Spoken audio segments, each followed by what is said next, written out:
In this video, we will talk about how we can use integration by parts when we have a definite integral.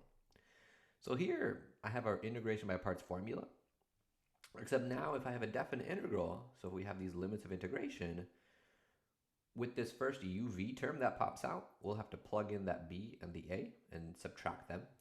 And then this second integral now just becomes a definite integral.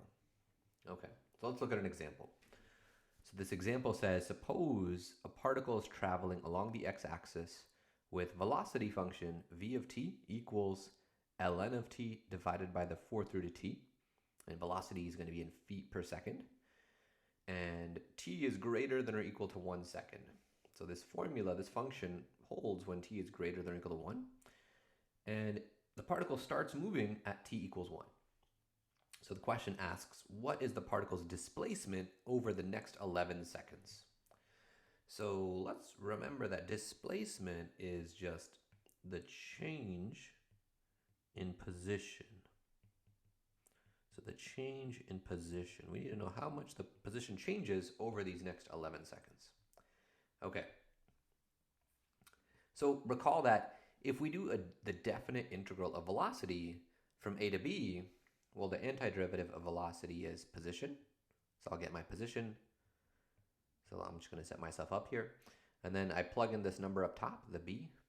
And then I plug in the number at the bottom, a. And we subtract. So this is the final position minus the starting position. And that is the displacement. This is the displacement. So if we want to figure out what the displacement is, we are going to have to set up a definite integral involving the velocity function. Okay, so let us set up a definite integral. And it says that it starts moving when t equals 1. So that's going to be the bottom limit of integration. And the upper one is going to be, well, 11 seconds later. So that's going to be when t equals 12. And then my velocity function is ln of t over fourth root of t dt. Okay. All right, so we need to now do this antiderivative. Well, so let me briefly talk about if we were to try this with u sub, like why would it not work? So maybe if I try letting u be equal to ln of t, then du, the derivative of ln would be 1 over t, and then I got to write the dt next to it. So typically the thing that we ask ourselves is, well, when you let u be this thing, and then you look at its derivative, which is 1 over t, do we see that derivative kind of nicely showing up in the integral? So not quite. Like I see a different power on the t in the denominator. This is t to the 1 over 4 power on the denominator. But I just want a t to show up on the denominator.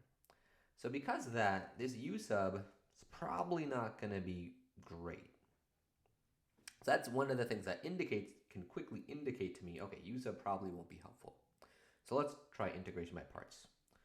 So let's think about what to let u be and what to let dv be.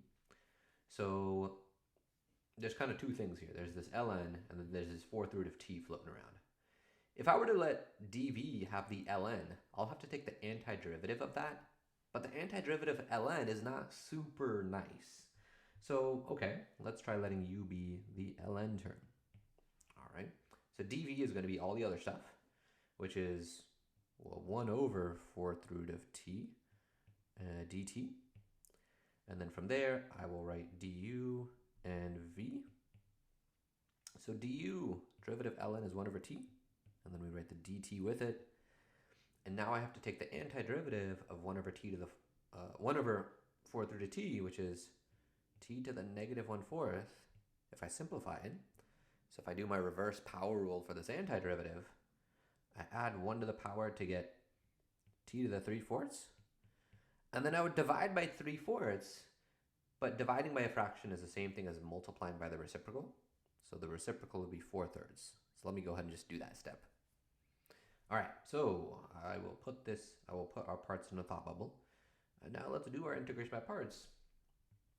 So we get uv, which will be 4/3 t to the 3/4 times that ln of t. We got to plug in the 1 and the 12. And then minus the integral from 1 to 12 of v du. So v is 4/3 t to the 3/4. That's v du is 1 over t dt. All right, and now can I simplify this integral a bit? So yeah, this function that we have in the integral, we got the 4/3 in front. And then I have t to the 3/4 getting divided by t to the 1. So I subtract the powers, which gives me t to the negative 1/4, subtracting the powers. Okay, and now this integral is much easier to do because the ln is totally gone. We're just going to do some reverse power rule for this integral. Okay, so we got this 4/3 t to the 3/4 in front times ln of t. We got to plug in the 1 and the 12. And then after that, we have minus and this integral. So the 4/3 is just a constant. I can keep that out in front. And multiply that by the antiderivative of t to the negative 1/4.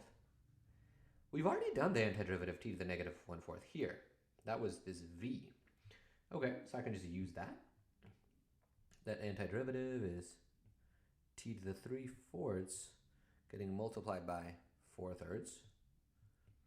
Okay, now that I've taken this antiderivative, I also got to plug in the 1 and the 12 into this. Okay.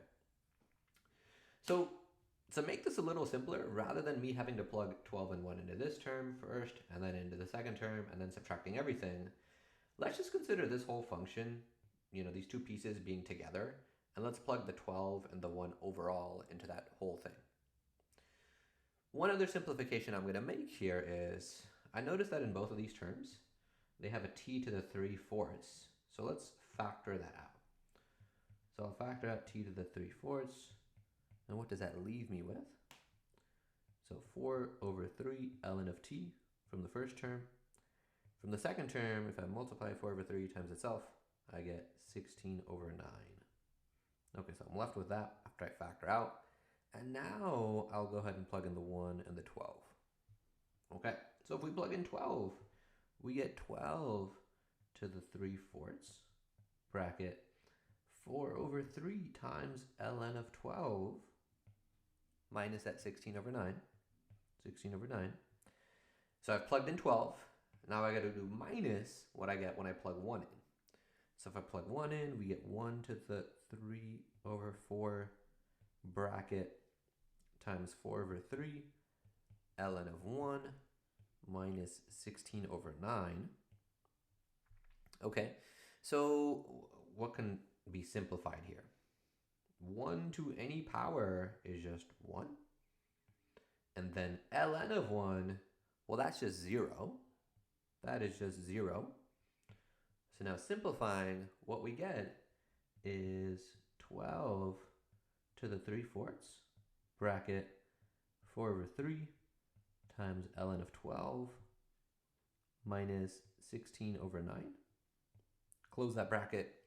And from the next term, let's see, this part just became 0, and then I have a minus 16 over 9. That's getting multiplied by negative 1. So double negative becomes a positive, and I get plus 16 over 9. So if I didn't have a calculator, I think this is kind of as far as I can go. So what are the units of displacement? So those are the units of position, which for this problem are feet. So those are feet. Okay, so I will box this. If I didn't have a calculator, I could just leave my answer like this. If I did have a calculator and I plug this in, it turns out this is about 11.677 feet if I go to 3 decimal places. And there we have it. That's how we can use integration by parts with a definite integral.